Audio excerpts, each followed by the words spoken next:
Жалға алған 2 бөлмелі жер үйдің түпкісінде етпеттеп жатқанмын. Қағанағым қарқ, сағанағым сарқ болса, шалқамнан жатпас па едім. Қажығам, шаршағам, ол аз десеңіз, дүниеден түңіліп те кеткенмін. Біріне тартсаң, біріне жетпейтін қу тірлік әбден титықтатып тастаған. Не бір қиялдар мен армандардың шырмауында қалғам. Бірақ үміт аз. Қарызға белшемнен батқанмын. Ай сайын келіп тұратын пәтер ақы мен несиені уақытылы төлеу мұң болып барады. Оның сыртында бір ұл, бір қызым мен әйелімнің күнделікті тамағы бар. Қатынсыз қалатындай біз сияқты кедейлердің ерте үйленетін жынымыз бар ғой. Онымыз аздай өзімізше намысшылмыз. Тұрсынбайдың баласы жасаған тойды неге маған жасамасқа деп, сондай бір тойды мен де жасағам. Үйленбесем, той жасамасам, бұндай жағдайға түспес едім ғой деп қамыққаным мен, Құдайдың берген ұлы мен қызына қарап, өзімді жұбатып қоямын. Осы бір кішігірім шаңырақтың жалғыз асыраушысы менмін. Менің өзімнің жалғыз табысым қалалық таксопарктен ай сайын алатын азғантай тиын тебен ғана. Басқа кіріс көзі жоқ. Аш қалмас үшін жоспарды орындап болғаннан кейін түн баласына көз ілмей артық ақша табуға тырысамын. Сөйтіп жүріп денсаулықты да әлсіретіп алғам. Кейде машинаның рөлінде кетіп бара жатып, қалғып кететінде кездерім бар. Ұйықтап кетсем болды, сандырақтайтынды шығарғанмын. Әйелім байғұс маған жан ашып, бәрін тасташы дейтін. Тастағанда не істемекпін? Мың сан ойлармен арпалысып жатқанымда, ұялы телефоным безілдеп қоя берді. Газетке жарнама бергенмін. Бір әйел хабарласты. Шопыр керек екен. Көршіден қарызға ақша ала салып ұрып келіскен жерге бардым. Жұмысың соншалықты ауыр болмайды. Тек мен шақырған кездерде, кез келген уақытта жанымнан табылсаң болды. Үйің алыс екен. Егер істеймін десең, біздің времянкада тұра бер, деді өзін балқия деп таныстырған келіншек. Амалсыз келістім. Өйткені бұл маған айына 3 айлық табысымды төлейтін болды. Үйге келіп, әйелімнің келісімін алып, келіншектің үйіне бір жола көшіп бардым. Көштім дейтіндей, мен қай бір жүгім бар дейсің? Ауыстырып киетін бірер киімім мен некелі жарымның рұқсаты мен келісімін арқалап бардым. Талап солай. Арам жолмен келген байлыққа белшесінен батқан әйел кейде түннің жарымында іздеп қалса, жанынан табылуым керек. Әйелім басында қарсылық танытқысы келгенімен, қазіргі жағдайымызға орай көнуге мәжбүр болды. Жұмысыма бір аптаның ішінде үйреніп алдым. Анау айтқандай онша қиын емес. Таңғы сағат 7-де тұрып, тамақтанып болған соң машинаны дайындап қоямын. Мектепте оқитын Дина мен Динар атты 2 қызы мен балабақшаға баратын Диананы мінгізіп, ақылы мектептеріне апарып саламын. Қайта жолда ақша айырбастау пунктіне кіріп, $100 теңгеге ауыстырамын. Бұл кезде сағат 9-дар шамасы болады. Содан түске дейін балқияны тасимын. Оның баратын жұмысы да жоқ. Бар жұмысы сол мен айырбастап келген $100 таусу. Супермаркет, сұлулық салоны сынды бірді-екілі жерлер ғана. Үйге келіп, түскі асты ішкеннен кейін сағат кешкі 5-ке дейін дем аламын. Кешкі 5-те шығып, балаларды кілең ығайлар мен сығайлардың балалары ғана оқитын мектептерінен алып келемін. Олар 6-ға дейін тамақтанады. 6-да үлкен қызын әлде қандай курсқа, ортаншы қызын скрипка үйірмесіне апарып саламында, олар шыққанға дейін кіші қызына жасанды мұз айдынында сырғанақ тептіремін. Сағат кешкі 8-дер шамасында бәріміз үйге ораламыз да тамақтанамыз. Балқияның бір қызық жері мені өздерімен бірге отырғызып тамақтандырады. Содан кейін мен өзіме бұйырған құжыраға, шындығында бұл менің үй деп тұрып жатқан пәтерімнің жанында хан сарайы, барып қисаямын. Балқия аяқ асты бір жерге барамыз демесе, осы жатқаным жатқан. Жалғыздықтан зеріксем, күзет қызметіндегі жігіттің қасына барып отырамын. Кейде өзіме бұйырған хан сарайындай құжыраға әйелімді алып келіп тұрғым келеді. Бірақ оған мына бай қатынның көнбесі анық. Көнгені былай тұрсын, мен оған өзімді бойдақпын деп таныстырғанмын. Өйткені ол бастапқы келісімде күндіз түні керек ететіндіктен отбасын құрмаған жігіттер керек деген. Онысы менің еркектік қасиетімді қажетсінгендіктен емес. Бар болғаны шопырлық қызметіме қашанда дайын болуым керектігінен туындаса керек. Сол себепті де мен өтірік айтуға мәжбүр болғанмын. Күйеуі шекара аймағындағы басқа қалада кеден қызметінде. Айына 2-3 мәрте келеді де, бірер күндей болып қайта кетеді. Бір қызығы ол келген сайын мен таң тамаша боламын. Жұбайлық ғұмыр кешіп жатқан бұл екеуінің көрісуі, қоштасуы маған бір түрлі суық көрінді. Ерлі зайыпты адамдардан гөрі туысқан адамдар сияқты қатынасады екен. Бір-біріне деген алып ұшқан махаббатты былай қойғанда азды көпті мейірімді де байқамадым. Ықылассыз қатынас. Тіпті өзінің кіндігінен жаралған 3 қызына да әншейін әкелік парызын өтеу үшін ғана мейірленетінін байқағанмын. Не де болса, бұл еркектің ойының мүлде басқа жақта екені белгілі. Олардың жеке тағдырлары мен сезімдерінде не жұмысым бар. Маған тиесілі айлығымды беріп тұрса болғаны. Әрқашан адал қызметімді жалғастыра бермекпін. Кім қалай өмір сүргісі келсе де өзі білмей ме? Мен бұл отбасында тек қана бойжетіп қалған үлкен қызынан қауіптендім. Мектепті бітіруге таяп қалған бұл қыз кейінгі уақыттарда небір қылықтар шығаратын болған. Өзі сынды байшыкештердің ұл қыздары жиналатын үлкен түнгі клубтарға алып барып, соның сауық сайраны аяқталғанға дейін сыртта күтіп отыратынмын. Көбіне таңға жуық шығатын. Күнбе күн тасып жүргендіктен біз бір-бірімізге жақындап кеттік. Бір күні құпиямды сақтайтыныңызға сенемін деп, маған да ақша төлеп, алып ғимараттың ішіндегі сайтан сарайға кіргізген. Сайтан сарайдың сауық залы қап-қараңғы. Тек қызылды жасылды ойнақы сәулелердің жарығы арқылы ғана жаныңдағы адамдармен қатынасып тіршілігіңді жасайсың. Барынша даңғырлата қойылған музыка үнінен басқа ештеңені естіп қарық қылмайсың. Қасындағыларға әлдене айтуың керек болса, міндетті түрде айқайлап айтасың. Мағынасыз әуенге аласұра билеген жастардың қимылдары өздеріне жарасып тұрады. Бір дастархан басында отырған жастар өре түрегеліп, барлығы бірдей жындары шыққанша билеп, өз орындарына жайғасады.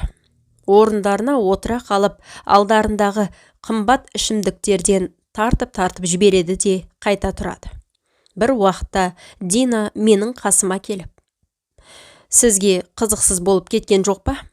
Рөлде жүріп ішуге болмайды ғой, мынадан көріңіз", деп алдыма бір тал шылым тастады да, "Мен қазір келемін", деп құлағына сырға таққан жігітпен үстіңгі қабатқа көтеріліп кетті. Темекі өзімде де бар емес пе? Бұны неге маған беріп жүр деп ойлап қоям іштей. Сөйтсем, ол кәдімгі есірткі болып шықты.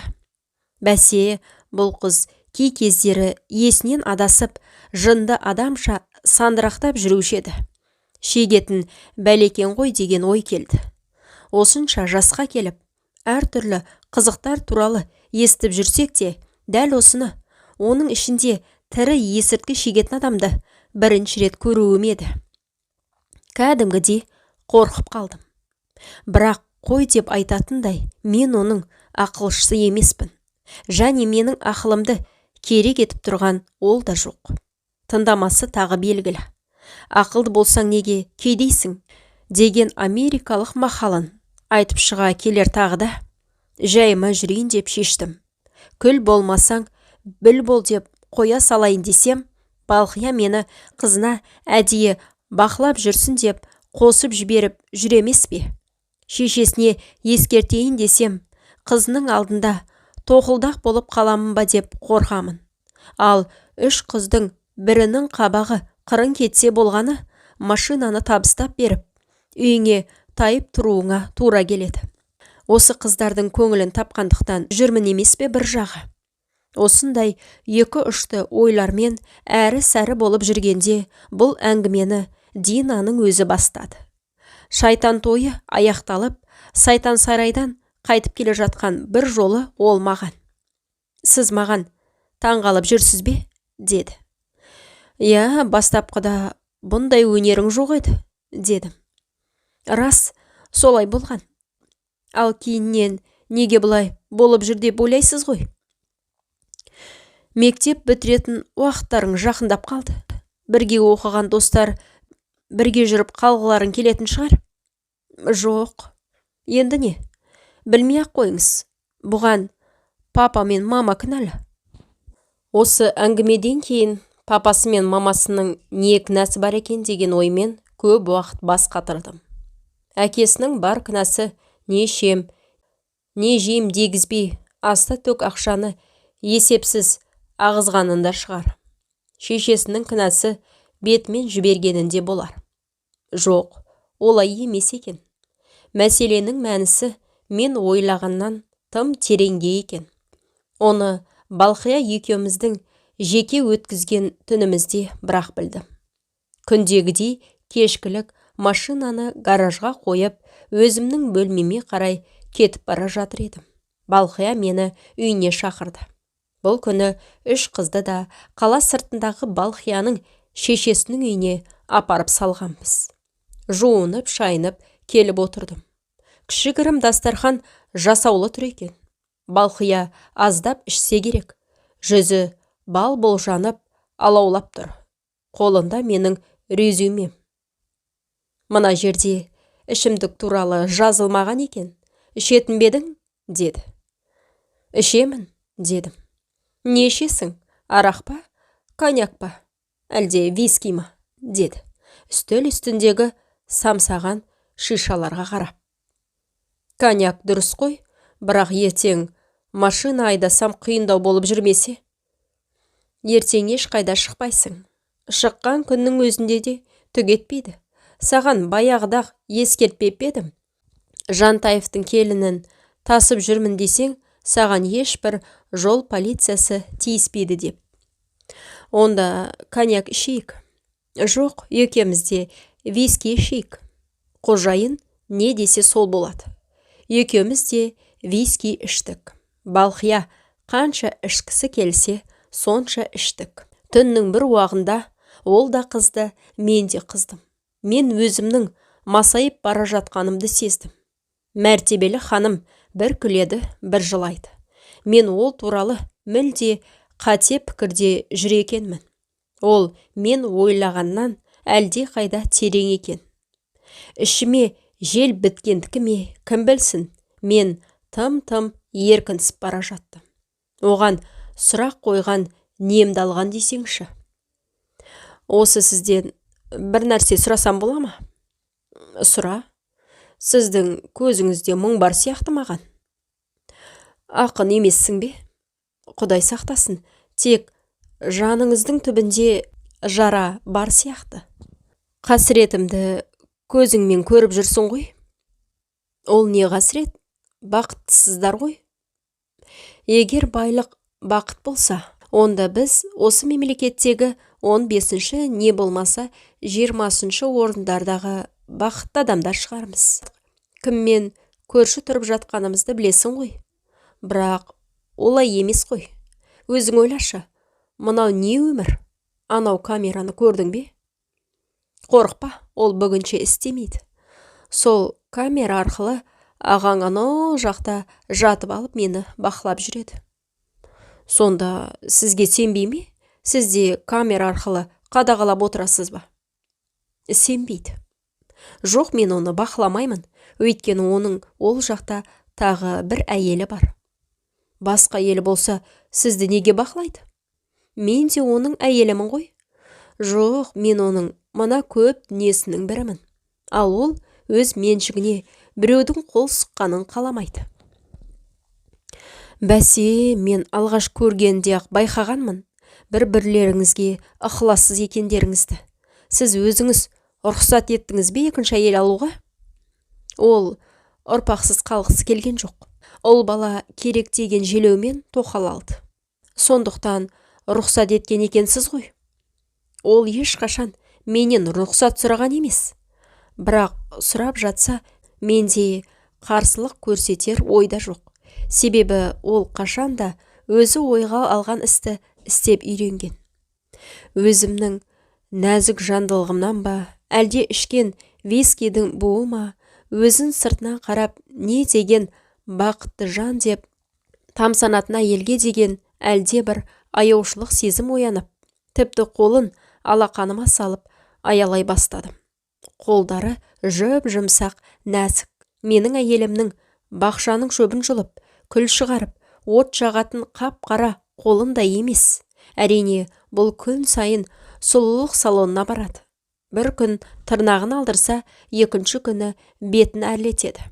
Тіпті шашын таратуға да салонға барады. Өзімнің қап-қара әйелім көз алдыма келді.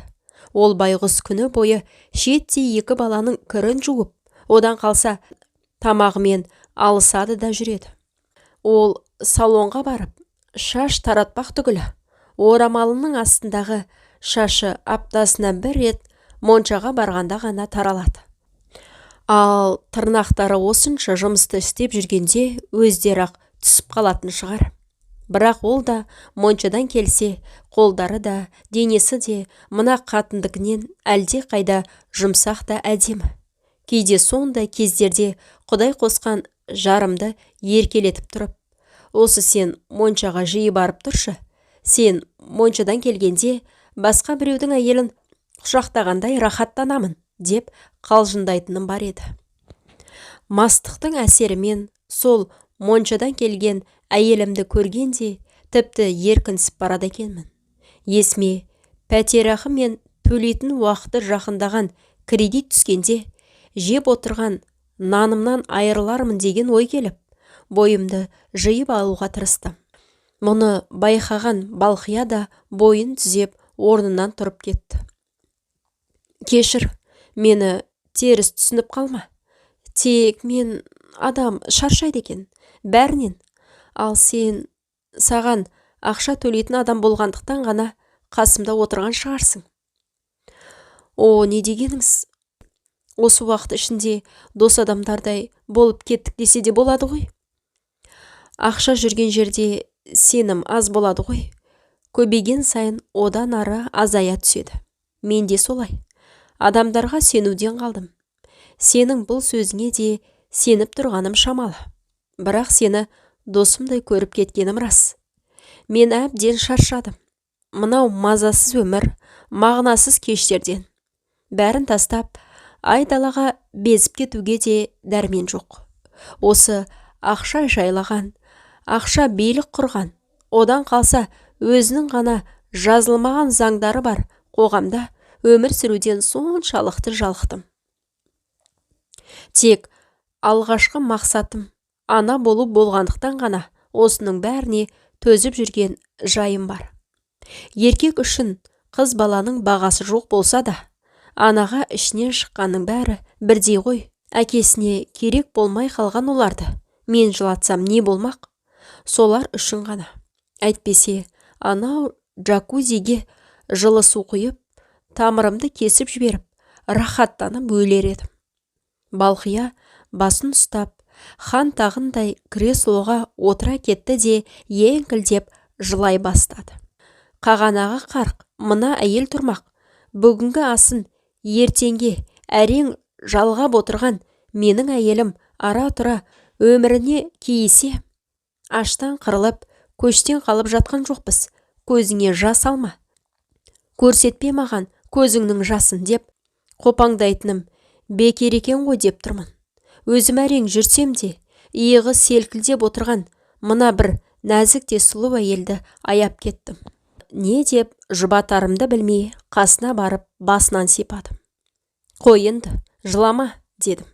Қалай сенге көшкенімді өзім білмеймін. Сен осынша байлықтың ішінде отырып жылайсың. Мені көріп тәубаға келерсің. Мен саған шынымды айтайын. Мен отбасылы адаммын. 2 балам бар. Балқия селк ете түсті. Оның бұл реакциясы мені де селк еткізгенімен, ақыры бастаған соң жұмыстан шықсам, шығып кетейін. Мына былықтың арасында жүргенше деген бір ой келді де, әңгімемді жалғай бердім.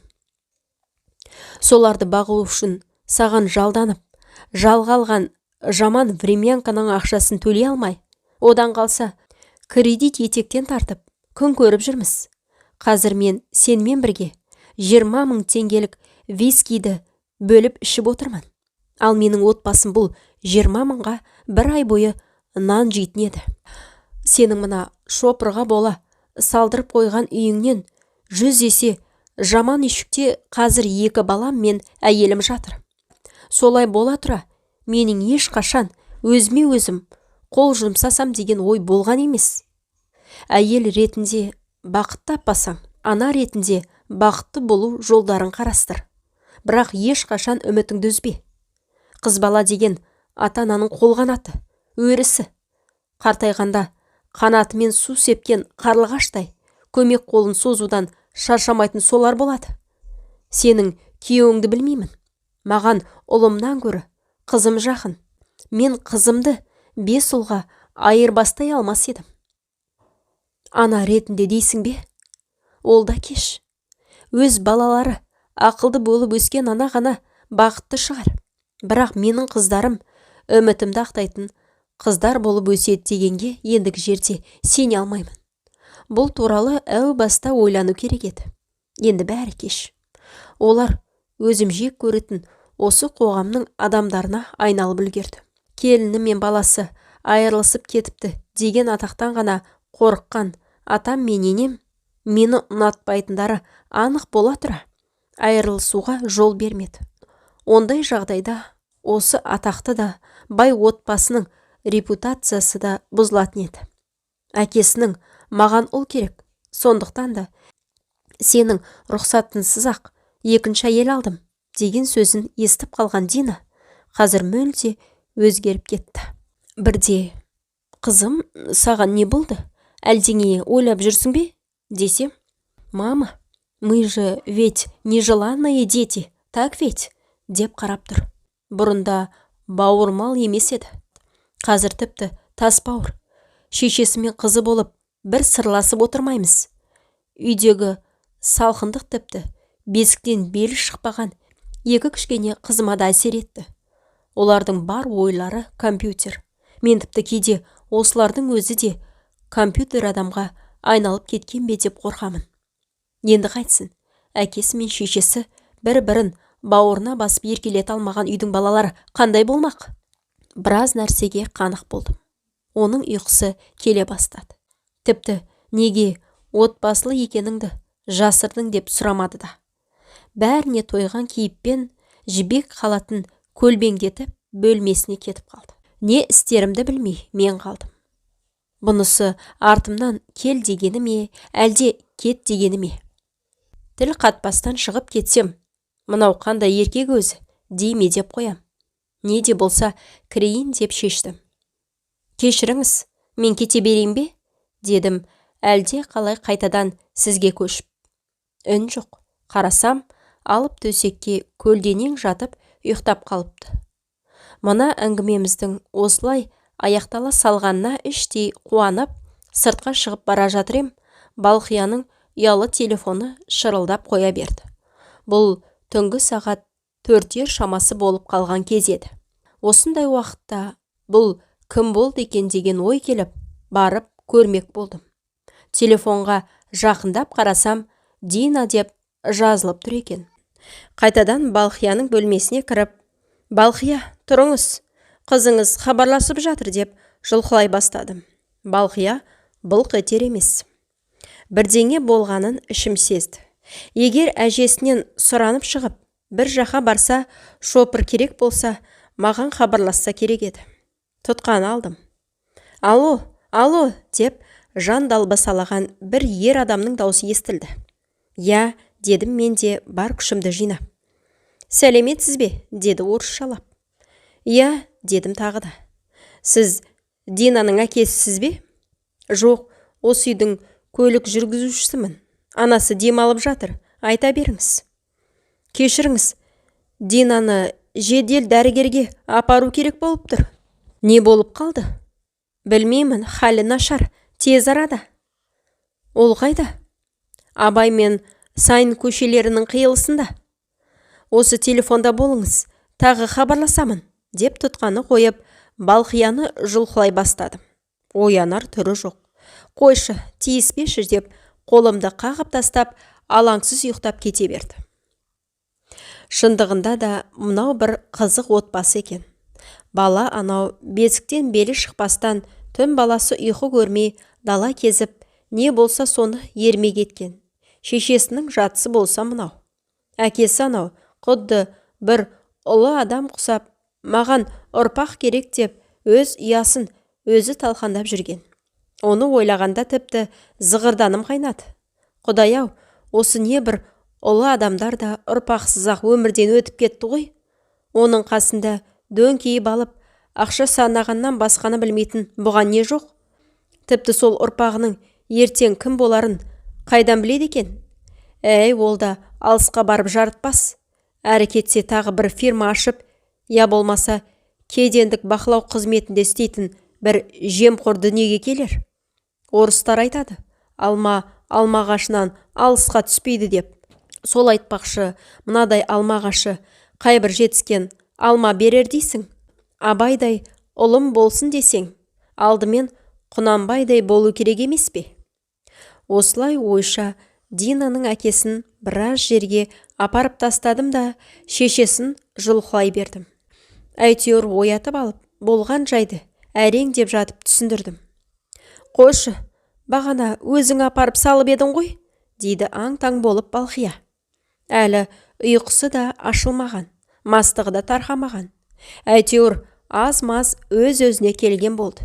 Өзім де Балқияның ар жақ, бер жағы болып тұрмын. Сонымен жаңағы хабарласқан адамға қайта телефон соғып, айтқан мекен жай бойынша Динаны іздеп бардық. Сөйтсек, Дина ес-түссіз жатыр. Жанында әлем-жәлем киінген өзі тұтас жап-жас балалар.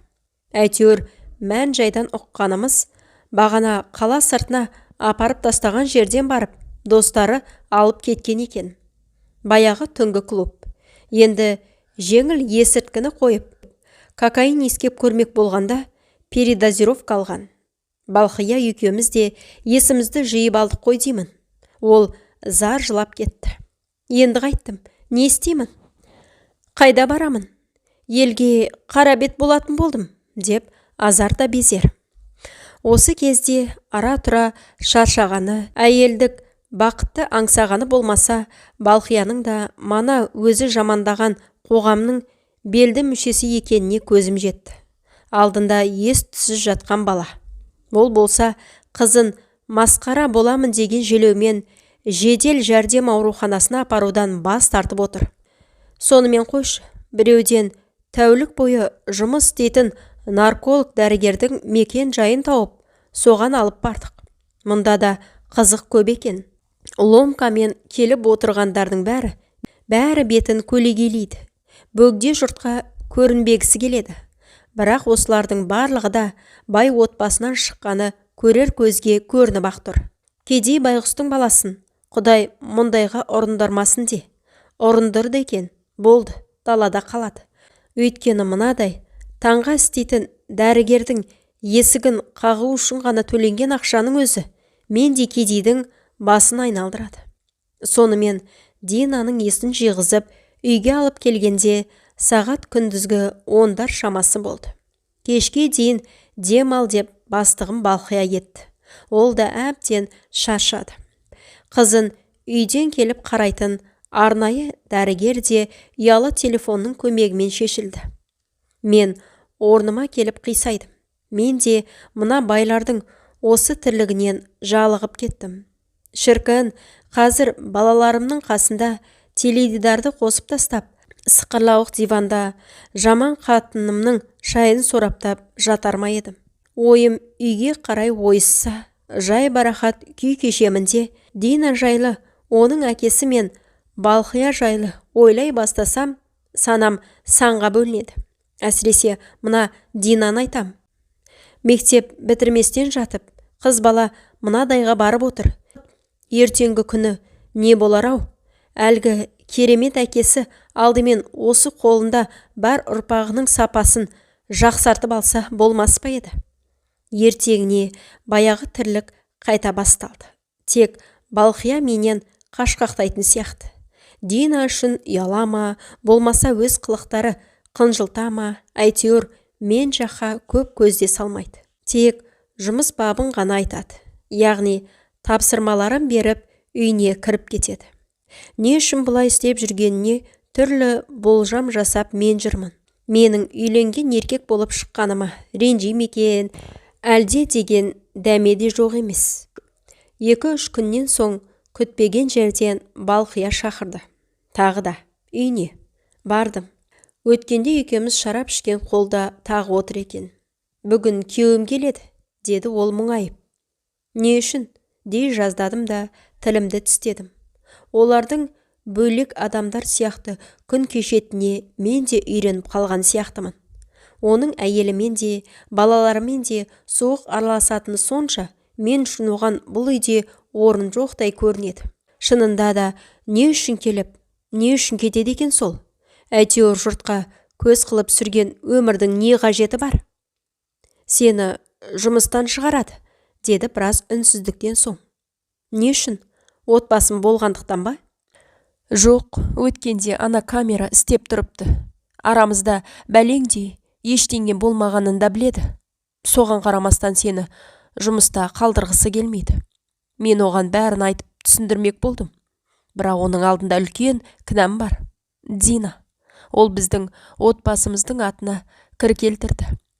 Күйеуімнің алдында менің абыройымды төкті. Сондықтан одан сені қалдыруын өтіне алмаймын. Кешір, бәріне мен кінәлімін. Қаласаң сендерге ақшалай көмектесіп тұрайын. Жоқ, о не дегеніңіз? Басқа бірдеңе табармын. Сізге рахмет, дедім шын пейілмен. Себебі кейінгі кездері осы үйдің ауасының өзі мені қылғындырып тұратындай болып жүреді. Кетем деуге негіз жоқ. Әйеліме айтып баратын да сылтау жоқ болатын. Енді міне, Құдай өзі жөнін келтіріп тұр. Күйеуі де Балқиямен арамызда еш нәрсе болмағанын біледі екен. Ең бастысы сол емес пе? Күйеуіңізбен кездесуге міндетті емес шығармын. Кездеспей-ақ қойсаң да болар еді. Бірақ ол сенің кеткеніңді өз көзімен көргісі келеді. Қызық екен, не үшін? Қазір тағы да камерамен бақылап отырған болар. Мен оған камераға қарап, қош болыңыз деп, қоштаса салсам болмай ма? Дедім ызаланып. Жоқ, ол жолда келе жатыр. Ертең жетеді. Ертесіне күйеуі келді, қорбиып. Осы бәленің түрі, о баста ұнамап еді.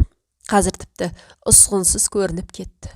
Түстен кейін мені өзіне шақырып, машинасының жан-жағын айналдыра қарап шықты да. Боссың, деді. Мен басымды изедім. Не үшін екенін білетін боларсың. Тағы да басымды изедім. Қалтасынан бір бума ақша алып ұсынды. Бұл жолы басымды шайқадым. Алмаймын дегенім. Өзіме тиесілі жалақымды алып қойғанмын. Бүлінгеннен бүлдіргі алып нем бар? Өзің біл, деді де бұрылып жүре берді. Мына арам тамақтың адамды зат ретінде пайдалануға шебер болып алғанын қарашы. Және қорлап кету де қолынан жақсы келеді екен. Ілби басып, аялдамаға қарай жүрдім. Біздің үйге баратын автобусқа отырысымен көңілім жадырап жүре берді. Мені үйде күтіп отыр, сағына күтіп отыр. Және мен де сағынып келе жатырмын. Бұл жағынан алып қарағанда, мен манағы ұрпақ жалғастырғыш божбан қарадан әлде қайда бақытты емеспін бе? Несие ме? Несенің де, пәтерақының да бір жөні болар. Ең бастысы, әйелім екеуміз балаларымызға дұрыс тәрбие беруіміз керек екен. Қалғанын көре жатармыз. Соңына дейін тыңдағандарыңызға алғысым шексіз. Егер менің арнама тіркелмеген болсаңыздар, онда арнама міндетті түрде тіркеле кетіңіздер. Көп рахмет.